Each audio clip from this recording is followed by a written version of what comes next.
Então, gente, eu estou satisfeito por poder continuar a compartilhar com vocês os meus estudos sobre administração pública, falando sobre a organização do Estado. Mas eu quero esclarecer que esses vídeos não são aulas e que eu não me sinto preparado para falar de direito e nem de política. Eu somente estou compartilhando meus estudos, procurando dividir com aqueles que vão estudar administração pública uma visão geral a respeito do assunto. No vídeo passado, nós vimos que a forma de governo no Brasil é a república. Forma de governo república. Agora, nós vamos estudar as formas de Estado, que basicamente podem ser de dois tipos: a forma unitária e a forma federativa. Forma de Estado FE federativa. Um modo de lembrar. Então, nós podemos ter basicamente dois tipos de forma de Estado: a forma unitária e a forma federativa. E o que é o Estado unitário? Bem, no Estado unitário, todo o poder de decisão é centralizado no governo central. E esse foi o modelo de formação dos primeiros países da Europa. E muitos países ainda adotam a forma unitária de Estado. Países tais como França, Espanha, Portugal e muitos outros. Mas é a forma de Estado federativa. A forma de Estado federativa é aquela em que o país é composto por diversas unidades territoriais autônomas que se unem. Como assim, Paulo? Vários territórios se unem formando um Estado soberano, ou seja, um país que vai se relacionar com outros países. A forma de Estado federativa é um modelo de formação dos Estados Unidos da América, que surgiu pela união de Estados com a finalidade de se protegerem contra ameaças externas. E aí o que aconteceu? Aos poucos, a experiência federalista foi se espalhando para outros países. E hoje existem vários estados federados. Países como Alemanha, Argentina, Brasil, Canadá, México, entre outros.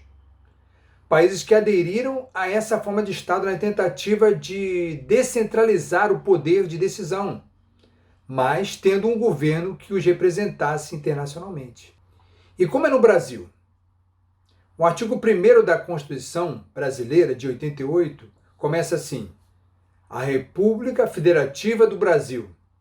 Então, nesse texto já está estabelecida no Brasil uma forma de Estado federativa. E a nossa Constituição reforça lá no artigo 18. A organização político-administrativa da República Federativa do Brasil compreende a União, os estados, o Distrito Federal e os municípios, todos autônomos nos termos desta Constituição. Então, o que nós podemos tirar daí? Quais são os entes que formam a federação?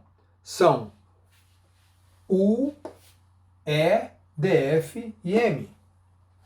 A União, os estados, o Distrito Federal e os municípios, o EDFM.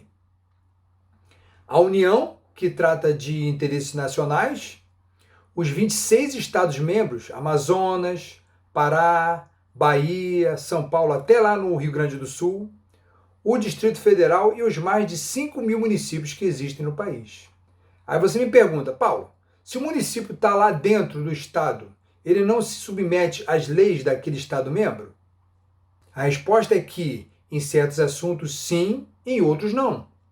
Em certos assuntos, o município vai se submeter às leis federais e às leis estaduais. Mas, em alguns aspectos, o município tem autonomia.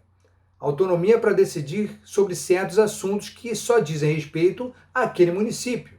Esse artigo 18 diz que o EDFM são autônomos. E o que isso quer dizer?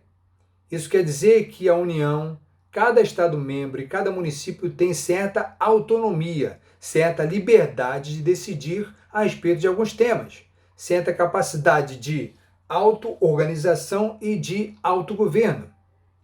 Só que esses entes não possuem soberania, eles não possuem personalidade internacional. Isso porque eles se unem na República Federativa do Brasil para ter mais força, mais representatividade internacional. A Constituição de 88 fixa nos artigos 21 em diante as competências dos entes da federação, o EDFM. Ela define as responsabilidades que estão a cargo de cada um dos entes da federação. Por exemplo, compete à União, entre outras coisas, cuidar da emissão de moeda. Compete aos estados explorar os serviços de gás canalizado, entre outras coisas. Compete aos municípios manter programas de educação infantil e de ensino fundamental. Como eu entendo? Eu vou traduzir conforme eu entendo essa expressão competência dos entes da federação. Eu entendo competência aqui como a divisão da responsabilidade e da capacidade de cuidar de certos assuntos de interesse público. Então, cada ente, o EDFM, vai ter competências específicas suas. Tudo bem, mas e o Distrito Federal? Bem, em 1891, 2 anos após a proclamação da República, o Distrito Federal foi instituído na cidade do Rio de Janeiro para ser sede do governo federal. Mas em 1960, o Distrito Federal foi deslocado para uma área ao sul de Goiás, uma área separada para ser o Distrito Federal, o DF. E o Distrito Federal é um ente da federação que tem características especiais. Ele não pode ser dividido em municípios, por exemplo. Está lá no artigo 32. E o artigo 32 começa assim: o Distrito Federal vedada a sua divisão em municípios. Ou seja, no DF não existem municípios.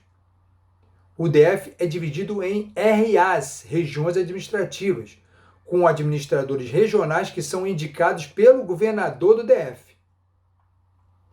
E uma dessas RAs, essas regiões, é Brasília, reservada para ser a capital do Brasil.